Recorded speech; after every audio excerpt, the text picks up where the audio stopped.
everyone to ask that question and see if you can get back in your home. We will soon be, with our partners here in the county, developing a debris management plan as floodwaters recede to safe levels, and we'll be communicating that. We do have floodwater information on our homepage, carmel.in.gov, if anyone wants that information. We'll be also pushing out on all of our socials.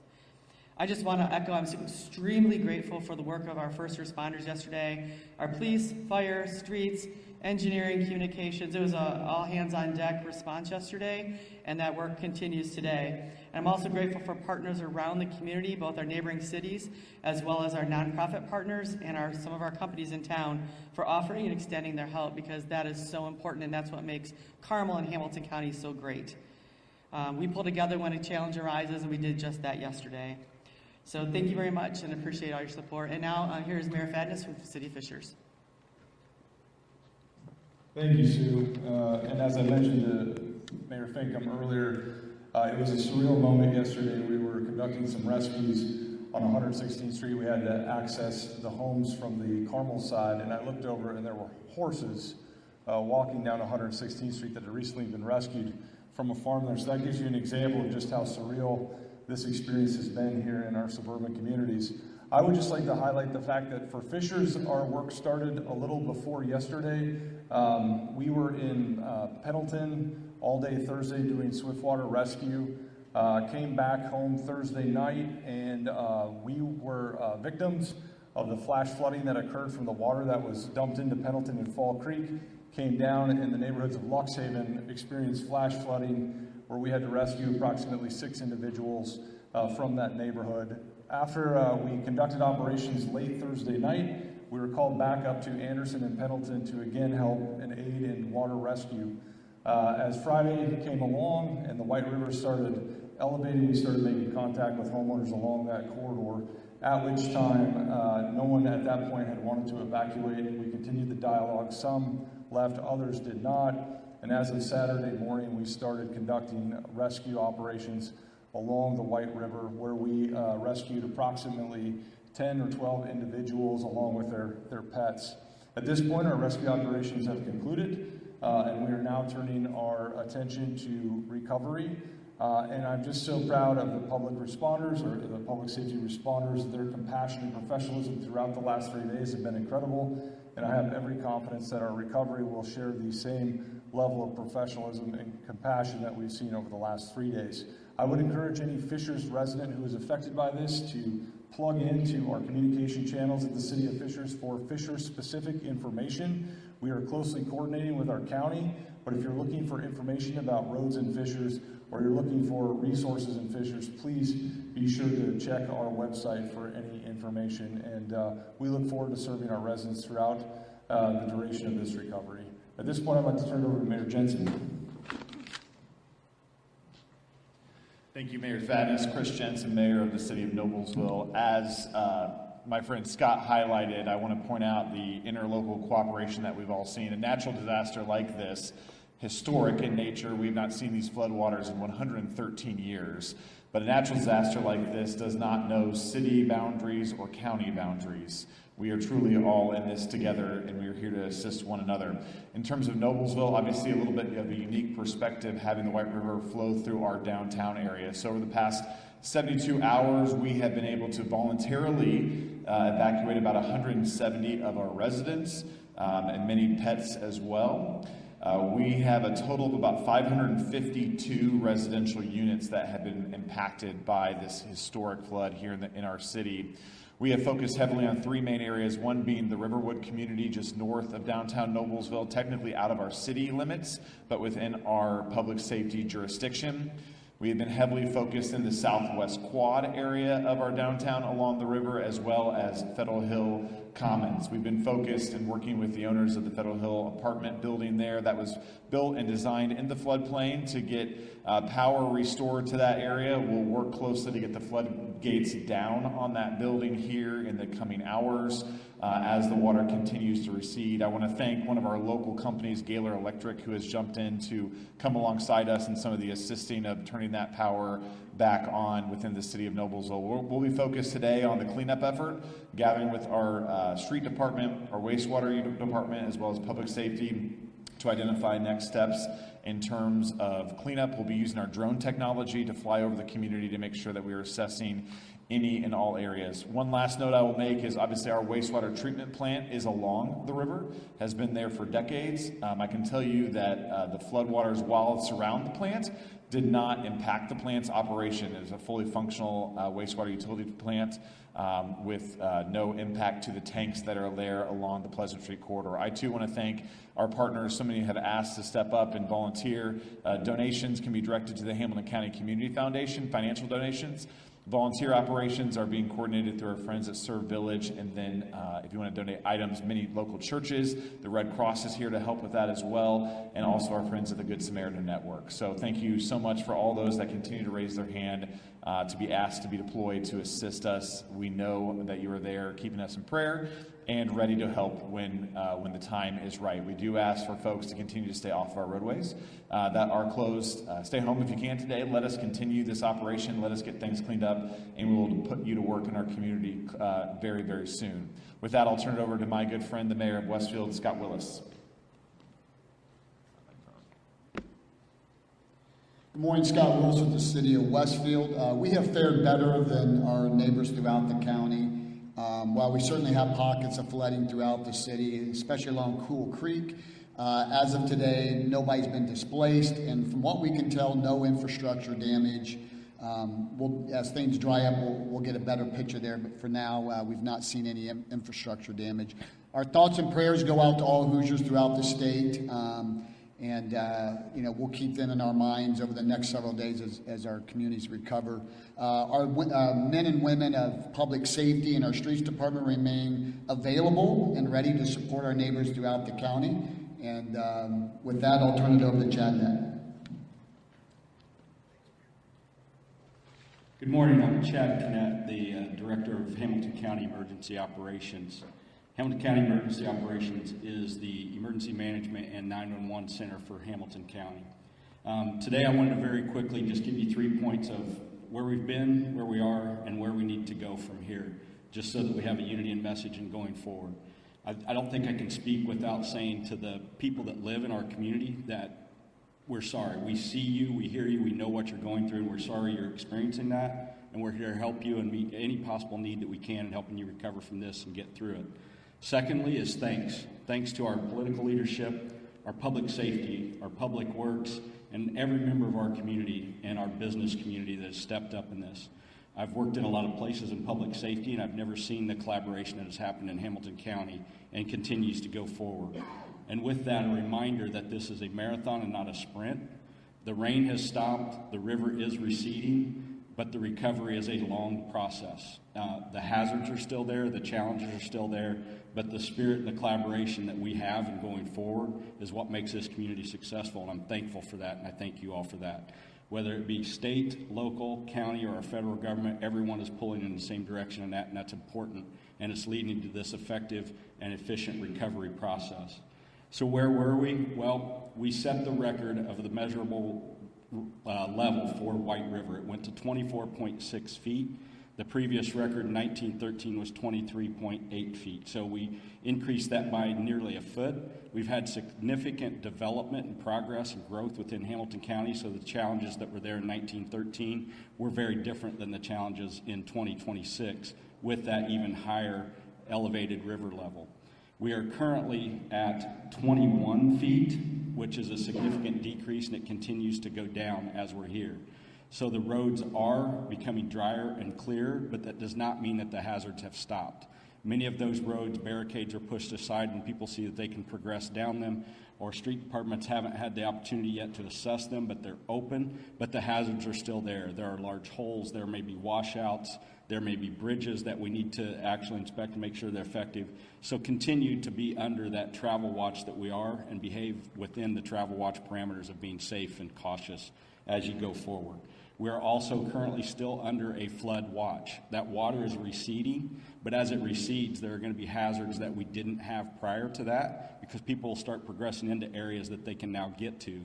But there are hazards that have washed into areas that they shouldn't be. There are electrical lines that may become re-energized that are still in water, as Mayor spoke of. These hazards are still there. The recovery process is what comes now, and this is where we listen to our community. And we're going to have one source to go to for those resources going forward. And these are for every part of our community. The mayors and the commissioner have articulated many of their communities that are impacted, but these are the northern communities of Hamilton County that aren't within incorporated limits that have been evacuated. They're each one of our 4 major cities. There are smaller towns. Every community within Hamilton County has been impacted, has displaced residents or those who have had to be evacuated, and we will take care of the needs of every one of those moving forward to the best of our ability within those resources. And the location for those is our current reception center, and a huge thank you to Serve Village and the American Red Cross that are helping Hamilton County and the cities facilitate that actual resource center. That resource center is at 2003 Pleasant Street in Noblesville, Expo Hall, Room A, where it currently is located, right adjacent to this structure. The phone number for that location, 24/7, if you need aid, assistance, or have questions, is 317-645-3261. And we will have that location and those numbers manned 24/7 to meet the needs as they arise to the best of our ability. With that, I will hand it back to Mike Hubbs. Thank you, Chad. I do want to acknowledge, as we move forward this week, as the mayors and Commissioner Altman have indicated, our plan is communication collectively as government. We work hand in hand, and I just ask the public to be patient. It's going to be a long week ahead. We have to assess the infrastructure, make the necessary actions to ensure the public safety is well here in Hamilton County. I do want to acknowledge Congresswoman Sparks is with us this morning. She's been a great partner in helping us communicate at the federal level with the assistance needs. And also want to acknowledge we have so many non-for-profit groups in Hamilton County, and the outreach has been tremendous. And we really appreciate all that support moving forward. From a government perspective in Hamilton County, we are open for business effective tomorrow. No delay, no impediment. All offices and departments at the county level will be ready to do business, rolling up our sleeve, recognizing the flood has caused a significant impact for a lot of communities. And we have all of our department heads here with us this morning who can answer any questions as necessary, because I know the next week's going to be rough. So it's been a rough time here in Hamilton County, but again, I thank everybody for their patience, and this could have been a lot worse. As indicated, we're very lucky. We haven't had anybody seriously injured and no deaths reported. So with that said, that concludes this portion of it. I'll open it up for any questions or comments. Would you mention Noblesville, sir? Oh, yes. Noblesville Serve also is with us today. Did you want Michelle to? You want to come up, Michelle, real quick? Noblesville serves a very important impact. That's how we registered some of our needs. And so Michelle Schmidt from Noblesville Serve will just real quickly elaborate on some of the help they're providing. Hi, thank you, everyone. It's been amazing to see our community show up. Right now, we are known for organizing volunteers, and so that is our role here today. We're giving a place for people to belong, to serve, to show up in our community. Right now, we have about 1,300 volunteers who are like saying, I'm ready, I'm going to be here. So we are housed here at the Forage Fairgrounds. We have a reception area. One thing I would like to ask for our volunteers is, if you have not signed up for a specific spot, hold tight. We have an influx of people coming in, which is amazing, but we also need to help manage that a little bit. So we are accepting some donations, but we are referring a lot of donations to Good Samaritan Network. We're partnering with them. We're partnering with the Red Cross and EMA as well. So, but I just really want to say thank you. Watch our social media website. That's where we're going to be putting the most updated information. So things are a moving target. We're in this for the long haul. So thank you all so much for showing up. Thank you, Michelle. With that said, open up for questions. Russ, go ahead. Mike, this might be for Chad. Understanding it's going to change neighborhood by neighborhood, town by town, but what is the process, let's say, for the next 72 hours for residents who realize they can't go live in their houses, but they just need an hour to go back in and see what damages to their house? How do they do that? Yes, so again, that would be contacting that initial number that I gave, the 317-645-3261, or if they're more familiar for that type of request, going to their local public safety and police department and asking if they need to be escorted or if they can approach those neighborhoods. The biggest general rule is if it is still barricaded off, get permission before walking back in, because there may be a hazard that they don't see prior to entering that neighborhood. But we're going to do everything we can to get people either escorted in or the neighborhoods back open to where they can actually approach their neighborhood. And one thing to remember is that in the next several days, you're going to see a lot of public safety personnel, emergency management personnel doing damage assessments, and they're literally walking through and maybe standing in your yard taking a picture, but they'll all be wearing our emergency management vests when they do that, because that's the only way for us to do those accurate damage assessments on individual structures and businesses to go for the individual assistance part of the federal declaration. But yes, if they'll contact their public safety or the Hamilton County number, we'll be able to direct them and get them assistance with that. For the commissioner, is it too early to even start coming up with a ballpark figure what this is going to cost for the municipalities, let alone trying to determine what the private losses are? We are just watching the waters recede, so we will go through the assessment process, and that's critically important with respect to garnering the cost for federal aid and federal reimbursement. So unfortunately, it is early, and we're in the process of that assessment.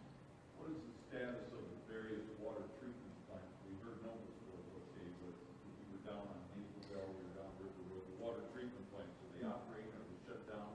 Is not getting... I believe we're okay, but Thank you. The Carmel Utilities is wholly owned and operated by the City of Carmel. It includes water treatment and distribution and also wastewater treatment. Both of those plants are fully operational.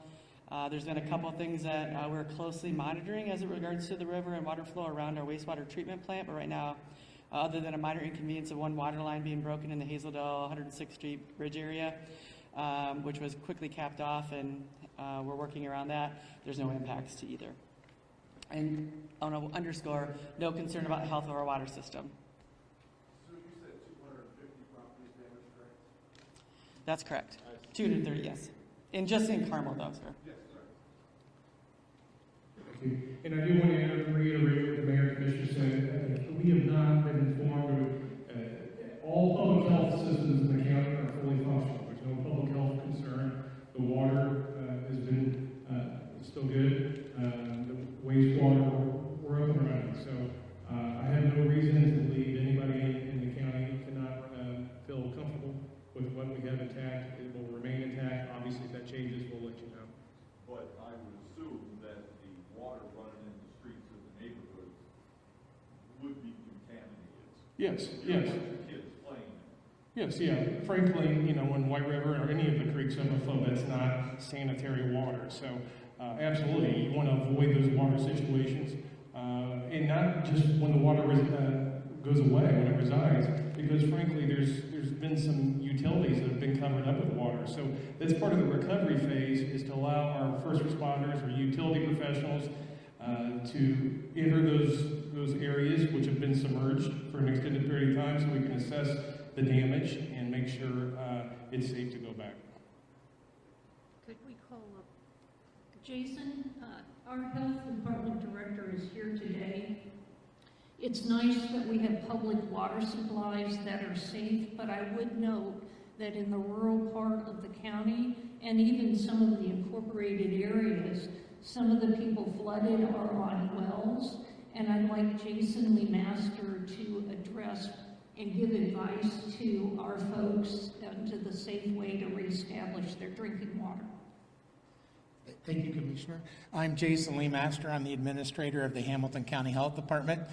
We will be working with businesses. We will be working with residents as those issues present themselves, providing information about how to chlorinate wells, how to dispose of food that's been exposed, not only to floodwaters, but also that have been affected by temperature losses because of electrical losses that have been affected by the floods. We'll also be working with our municipalities municipalities and all the utilities as any issues that might come up with messaging. And I would also say people that are affected and have been affected and have those questions. I think one of the things that will help us as health departments, and also as we work with our City of Fishers Health Department, is to direct people to the number that's been provided. So that way it also will help us do the assessments that we need to do, that we can properly account for those individuals in those affected areas. What is your advice for as people start getting back into their homes? What should be the first steps they're taking to document the damage, get cleaning supplies, contact people for getting assessments? First step people should take when they get home. First step is the best thing you can do is take photographs. Take photographs with your phone, document that information.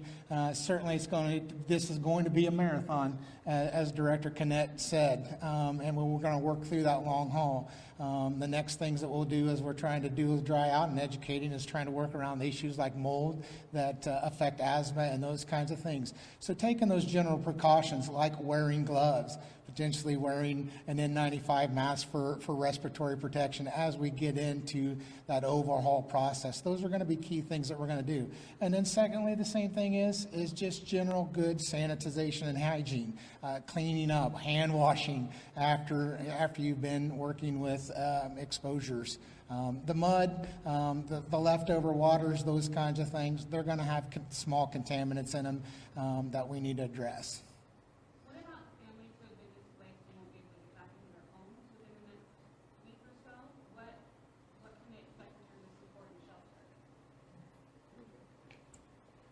So that's why we're establishing that one source and one number, and CERB will actually address this further, but we're addressing the needs, and there is a lot of concern and push out, and you hear the word shelter, and there are various different kinds of shelter, and I think people have a vision of a government set, established tent or structure as a shelter, but those are only necessary when the disaster is at such a scope that it wipes out any type of residential or habitable structures within that community, and those needs are there. Right now, if you get a few miles outside of our Fall Creek and White River, Cicero Creek areas, and those actual flood plains and flood areas, people are going about their normal daily business. We have numerous hotels and public facilities. So when we talk about sheltering, we're sheltering those in locations that already are established.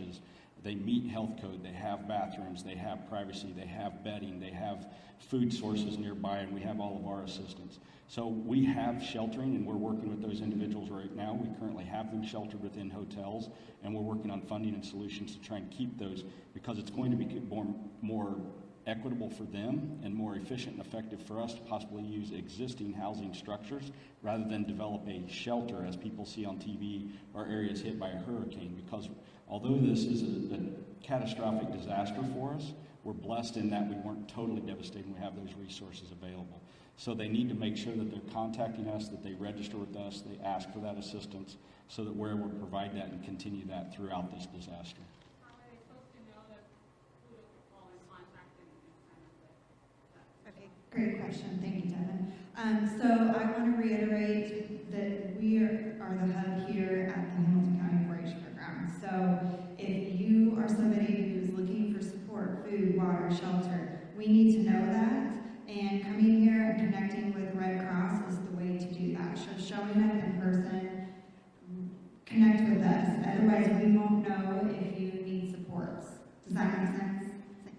Yeah, but these people have lost their homes, they've lost everything, and trying to manage, recovery and just their basic needs from day to day. It can be really difficult for them to even get to the fairgrounds. Is there going to be any coordinated effort to reach them where they are? So we'll have that number. Go ahead. I was just saying, thanks for the question. We are proactive. We know who the folks are.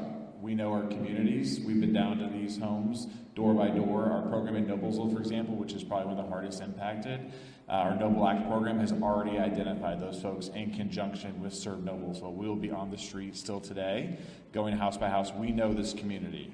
Hey, Chris, you've got 14 families that are getting kicked out at 11 a.m. tomorrow at a hotel here in Noblesville that I've been in contact with. Right. No one's getting, I appreciate the question. No one's getting kicked out of the hotel. Okay, keep going. The question is a while we appreciate the support, these families have limited ability, transportation-wise, to get to the fairgrounds. Yep. They have limited ability or potential ability to use their cell phone to call this number. We're just asking what that addressing that is. Yeah, we will provide transportation. We know who they are. First of all, what I wanted to answer is no one's getting kicked out at 11 a.m. tomorrow. We know who the folks are. We will monitor and work directly with them. And we have transportation services through Janus Development Services, for example. And again, every police department and fire department is prepared to escort where needed. So no one will be kicked out. We will work hand in glove with those that are. If there are individuals, obviously, sort of Noblesville and the Red Cross will want to know that. And we'll work proactively to make sure that they are taken care of. And I just want to reiterate, communication is a key in any crisis. There's one point that Director Canet has identified. That's the phone number that's been provided. So anyone, whether you're a victim of the flood or you know someone who potentially needs help, call that number, simply get with us so we can address it. Because it really is a case-by-case scenario. Some folks have been impacted more than others. But you're only as good as what you know. And you got to have one point of communication, and that's going to go to the number that's been provided. So I ask anybody, if you know somebody who's in need of help, and maybe they can't use their phone, maybe they can't get somewhere, call the number that's provided or simply reach out to any of us at the government level so we can filter that to the appropriate officials who can address the problem. So, any other questions? Yes, ma'am. Yes. Sure. I would just like to say thank you to everyone in the community for all your efforts, but I would also like to offer out 1-800 Red Cross. We are there for recovery, we're there for the relief efforts, and also 211 assistance. We are capturing this and working that information is pushed out to all these communities to gather that as well. So just want you to let you know that some of those resources are available for anyone who needs that. Again, we'll reiterate, Chad, give them the number again, and we'll post it on the website afterwards. We'll push it out for the media. We'll make sure you guys have it. Yeah, I think it's important in closing that we go back to that one number, one location, and we'll direct it from there and assist those individuals. And, you know, we're very conscious of what we have now, the 17, not 14 individuals in the hotel. We're aware of those. We're aware of those deadlines and that initial information, that's not their information. That hotel is within eyesight of the relief center. So, yes, we have every one of those, and we have every one of those individuals, and we will get them that assistance. For those needing that additional assistance, remember the phone number, 317-645-3261. The location is the Hamilton County 4-H Grounds Expo Hall A, 2003 Pleasant Street. That's right here. So that number and that location will be in operation. That's going to be our clearinghouse for those that need assistance and need help. And if there are those that we aren't aware of, call there. You have to come there physically and register for that assistance, or call so we can get that assistance if you're not able to physically come there, so that we can get everyone registered and get that assistance tracked and make sure that we don't miss deadlines for people who feel like they don't have other resources or options. We will take care of those needs. Thank you. I want to thank the mayors for coming today and giving us an update. Again, thank you for all of our employees, first responders. It has been tough, but we've gotten through to this point, and now we start the hard work of building things together. I would point out that Hamilton County, even with our cooperation in government, we have a stronger cooperation with our not-for-profits. We have Nancy Chance here with the Good Samaritan Network, who has worked tirelessly to weave together all of our resources and not-for-profits so that we communicate with not-for-profits through our township trustees, who are another resource, and the resources we've been blessed with in this county. So thank you all for coming, and let us know if we can help.